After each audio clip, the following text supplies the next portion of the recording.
नमस्कार मित्रों, मैं डॉक्टर राधाकृष्ण। सबसे पहले तो आपसे अनुरोध है कि यदि अभी तक आपने मेरे चैनल को सब्सक्राइब नहीं किया तो सब्सक्राइब भी कर लें, मेरे बेल आइकन को प्रेस कर लें और हाँ, हम हमारे जो समविचारक मित्र हैं, जो प्राकृतिक खेती में भरोसा करते हैं, जो केमिकल एग्रीकल्चर से बाहर आना चाहते हैं, खाद डाल-डाल के परेशान हो गए या फिर वो बीमारियों के प्रकोप से डरे हुए हैं, तो उन मित्रों तक भी इसको शेयर कर दें ताकि वो सहजता से अपनी जो खेती है उसको प्राकृतिक बना सके। दूसरा, यदि आपने इस गोबर घन सत्व का प्रयोग करना है, इसके मदर कल्चर का प्रयोग करना है, तो सबसे पहला मेरा अनुरोध होता है कि जो मित्र खेती में इसका प्रयोग करना चाहते हैं, वो प्रयोग से पहले एक काम करें। बहुत छोटा-सा काम है, वो काम है कि आप अपनी मिट्टी की जाँच कराएँ। मृदा परीक्षण कराएँ, मृदा परीक्षण सॉइल कार्ड सहजता से मिल जाता है। आप अपने खाली खेत के 5-7 स्थानों से सैंपल लेके उसको आप जो मृदा केंद्र है वहाँ जमा कर सकते हैं, वहाँ से 5-7 दिन में आपको वहाँ की रिपोर्ट आ जाएगी। तो पहले अपनी मिट्टी की जाँच करा लें। मिट्टी में जाँच में देख लें कि उसमें ऑर्गेनिक कार्बन कितना है, nitrogen, phosphorus, potassium, zinc, magnesium, manganese आदि की क्या स्थिति है। फिर 5-7 महीने तक इस गोरस का प्रयोग अपने खेत में करते रहें। खाली खेत में कर सकते हैं, आप फसल के दौरान भी कर सकते हैं, आप तैयारी के दौरान भी कर सकते हैं।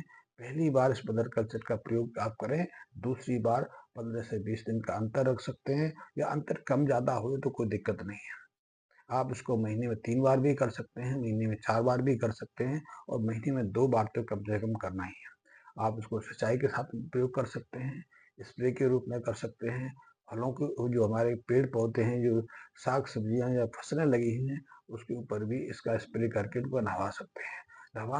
इस नहवाने से, इनको भिगोने से एक अतिरिक्त फ़ायदा मिलता है। फ़ायदा ये मिलता है कि इसमें बहुत सारे ग्रोथ हार्मोन्स हैं, बहुत सारे एक्टिव जो रसायन हैं, जो इसको जो आप मदर कल्चर बनाते हैं उस दौरान उसमें उत्पन्न होते हैं या फिर बैक्टीरिया जब अपने आप की ग्रोथ करते हैं तो बहुत सारे रसायनों का, बहुत सारे एंजाइम का निर्माण करते हैं। ये एंजाइम और रसायन पत्तियों के माध्यम से पेड़ पौधों के अंदर चले जाते हैं, वहाँ प्रभाव दिखाते हैं। इसकी जो और दूसरी गुणवत्ता है वो है कि ये जो प्राकृतिक जीवाणुओं को संवर्धन करता है और ये प्राकृतिक जीवाणु ऑर्गेनिक पदार्थों को जो पोषक तत्व है उनमें रूपांतरित करते हैं, ऑर्गेनिक कार्बन की मात्रा बढ़ाते हैं और जिस मिट्टी में ऑर्गेनिक कार्बन की मात्रा बढ़ जाती है, वहाँ बहुत सारे खनिज तत्वों की जो जो मात्रा है वैसी बढ़ती चली जाती है। सबसे पहले तो आपकी मिट्टी भुरभुरी होती चली जाएगी, उसमें हर तरह की कठोरता दूर हो जाती है और पानी सोखने की और पानी को पकड़े रखने की उसमें गुणवत्ता आ जाती है। पानी पानी पकड़ना, पानी को सोखना मिट्टी की सबसे पहली और प्रमुख आवश्यकता है। पहली सबसे प्रमुख वो खासियत है। जब मिट्टी आपका पानी सोख के रखती है, पानी मिट्टी में नमी रहती है, तो हज़ारों तरह के जीवाणु उसमें स्वतः विकसित होते रहते हैं। ये समस्या पिछले 25-30 सालों से जब से हमने रासायनिक खादों का अति प्रयोग शुरू किया है, तब से ये समस्या खत्म हो गई है। अब हमारी मिट्टी सूखी, हार्ड सीमेंट जैसी प्रतीत होती है, अन्यथा 20, 25, 30 साल पहले हमारी मिट्टी में बहुत सारी नमी बनी रहती थी और नमी बने रहने का अर्थ है कि मिट्टी में ऑर्गेनिक कार्बन भी काफ़ी है और जहाँ ऑर्गेनिक कार्बन है, वहाँ जीवाणु हैं, जीवाणु ऑर्गेनिक कार्बन है, तो फिर वहाँ नाइट्रोजन, फास्फोरस जैसे पोषक तत्वों की कोई कमी नहीं रहती। ये पोषक तत्व वही हैं जो इनके विकास के को स्वस्थ और इनके उत्पादन में महत्वपूर्ण भूमिका निभाते हैं। तो जैसे ही आप इस मदर कल्चर के माध्यम से अपने खेतों में, अपनी फसलों में इसका सदुपयोग शुरू करते हैं, तो मिट्टी में बहुत सारे पोषक तत्वों का स्तर बढ़ता चला जाता है। यदि आपकी मिट्टी में मान लें कि फास्फोरस की कमी आपको प्रतीत होती है, इसके लिए आप डीएपी वगैरह का प्रयोग करते हैं, तो डीएपी तो आप कई सालों से प्रयोग कर ही रहे हैं। हर बार हर फसल से पहले आप बुआई के समय डीएपी की काफ़ी मात्रा खेतों में डालते हैं, लेकिन डीएपी के साथ में सबसे बड़ी समस्या है कि उसका फास्फोरस इतना ज्वलनशील होता है कि तत्काल ऑक्सीजन आदि से रिएक्शन करके, प्रतिक्रिया करके वो स्थायी रूप से अनुपयोगी बन जाता है। अब उसको दोबारा से उपयोग में लाना है। दोबारा से कैसे उपयोग में आएगा? तो उस उपयोग में लाने के लिए मिट्टी के सूक्ष्म जीवाणु हैं, वही महत्वपूर्ण भूमिका निभाते हैं।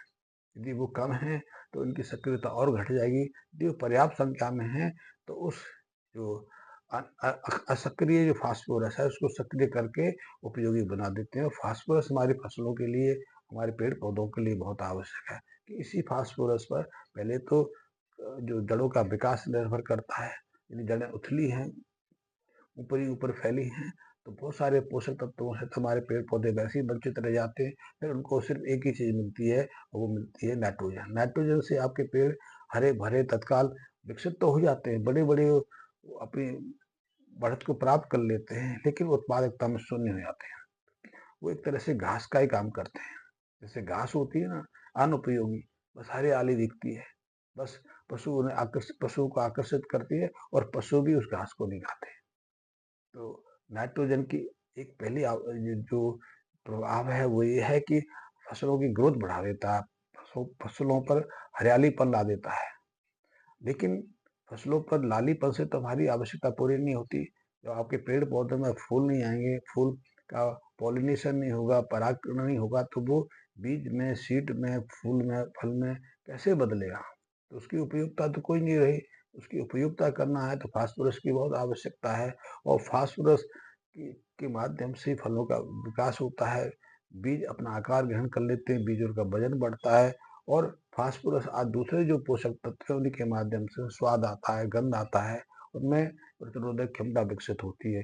अन्यथा नाइट्रोजन से तो वो सिर्फ हरियाला हरियाली हरियाली युक्त पेड़ नजर आते हैं। तो आप जब निरंतर से इस बोरस का प्रयोग अपनी खेती में करेंगे तो आपकी मिट्टी में हर पोषक तत्व की विद्यमानता बढ़ जाएगी।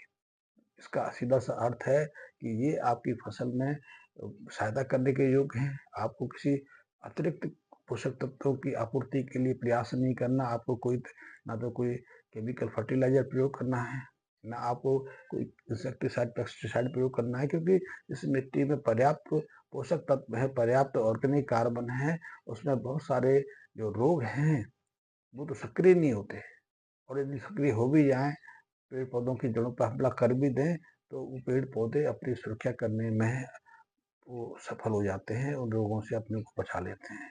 तो आप इस गोबर घनसत्व से या फिर इस गोरस से, गोरस हमारा नाम है, गोबर घनसत्व इसलिए है कि गोबर के कल्चर से ही हमने उसको प्राप्त किया है।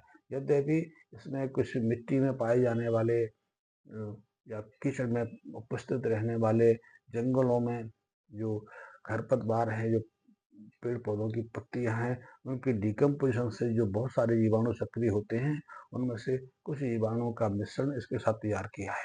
इसलिए ये अद्भुत पाउडर, अद्भुत सॉल्यूशन तैयार हो गया है। मैं इसको पाउडर रूप में भी तैयार करता हूँ और इसका मैं लिक्विड भी फॉर्म बनाता हूँ, और दोनों ही अति उपयोगी हैं। इस लिक्विड को या पाउडर को बहुत तेजी से आप मदर कल्चर में बदल सकते हैं और उसका लंबे अवधि तक प्रयोग कर सकते हैं। बहुत इसका प्रयोग सहज है, कोई मुश्किल नहीं है, लेकिन परिणाम इसके चमत्कारी हैं।